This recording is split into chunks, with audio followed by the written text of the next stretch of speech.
Magandang araw mga idol. Long weekend na at eto, andito tayo ngayon sa ating munting manukan. So, humingi po ako ng dispensa sa ating mga taga-subaybay.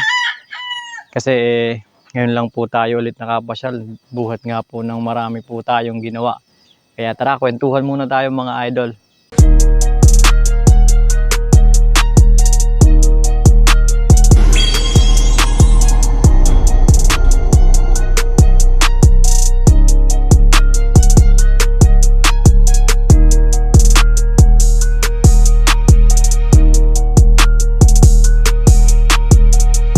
Yun mga idol, magandang hapon.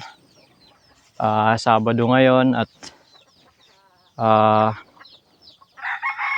dito tayo ngayon sa ating munting manukan. Ang tagal na po ng last upload natin mga idol. Humihingi po ako ng pasensya sa inyo. Tsaka ang good news po mga idol 52 subscriber na po tayo. Maraming salamat po sa inyong lahat na nagtitiwala po sa atin at sumusubaybay po sa ating channel. Maraming salamat po mga idol. Yon, pasyal tayo muna dito sa ating munting manukan. Ang daming mga nangyari. So, ayun, ups and downs dito sa ating munting manukan. Kasi last few weeks kasi, nung first week ng August, fiesta dito sa amin. So madami yung mga magagandang palaro. So nag-busy tayo sa pag prepare ng ating mga players, ng ating mga Nokis. So wala pong panahon na makapasyal. So kung makikita nyo po mga idol, wala na po dyan yung mga basilan crosses. Kasi nga, nag-fiesta. So ayun. Ito mga idol, sila pa rin yung dito, yung mga chop suey. Pero yan, sa tropa yan, kailangan daw niya ng funds. So kinuha na natin. Yan. Tsaka yun, mga chop sueys lang. Pero laban na yan. Ito, one times experience na yan. Pagkabili, sinalang kagad namin. Ito naman, anak to ni Lolo Bron. Kaso nagkasakit siya, nadisgrasya yung mata. So yan mga idol, i-share ko lang sa inyo mga idol yung nangyari sa amin. So pa 3 wins kasi noong August 8. Maganda yung pa-premyo, 30k. So talagang puspusan yung paghahanda. Araw na ng laro. So yun, 7 AM pa lang nagkakaubusan na nung kakabusan na nung mga kulungan. So yun mga idol, so wala nang panahon na makapag-video tayo. Bala ko sana mag-video tayo doon sa office. Kaso wala nang panahon nga kasi nga ang daming ang dami ng mga classmates yung nandun. Mahirap na, baka madali ng mga boy pitik, alam nyo na yan. So yun mga idol, isang W lang yung nakuha namin, tsaka yung dalawa hindi na naisa lang, sayang.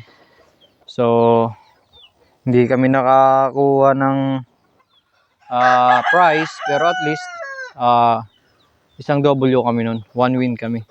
So the next week 2 wins ulit. So ayun, sinalang namin uli yung dalawa na hindi na ilaban yung dalawang hindi na isalang namin nung August 8. So yun, first game panalo, yung pangalawa wala, L tayo. Yun, ganun talaga, sayang, pero at least. So ngayon, nandito tayo ngayon sa ating munting manukan. Ganun mga idol, experience ko lang talagang Kung aasa tayo dun sa aspeto, dun sa side ng laro natin, ng sports natin, dun sa laro-laro, entry ng laro, walang patutunguhan talaga yung ano natin. Kasi kuha tayo ng ano, panalo, tapos matatalo, di ba? Walang patutunguhan. So, sa akin, advice ko, mas maigi na ano, dun tayo sa magpadami para gawing negosyo. Yun. Mga idol, mas maigi yung ganun. Pero at least kailangan din natin na maglaro para at least advertisement din natin ng mga produkto natin, di ba? Ano naman yung babasihan ng mga buyers kung hindi naman tayo i-entry sa mga laro-laro. So kung mapapansin nyo mga idol, medyo maaliwalas na kasi nagbawas kami ng mga puno-puno rito, tsaka itong mga saging. Advice ko din sa inyo mga idol bilang isang agriculturist, mas maigi na kung may mga saging kayo, mas maigi na isang mother lang, isang mother tree, tsaka isang suckers. So para at least ma-maximize nila yung nutrients, tapos makapagpabunga kayo ng mas maigi. Kasi pag ganyan, ang daming mga suckers, kompetensya sa nutrients, kaya yun. Tsaka isang rason din bakit kailangan naming magbawas, kasi na tatabunan ng mas maganda kasi sa kalamansi full sunlight sila. So kailangan naming bawasan para at least makuha nila yung 80% ng sunlight all day long. Yan mga idol. So napakasarap, nandito tayong muli sa ating munting manukan.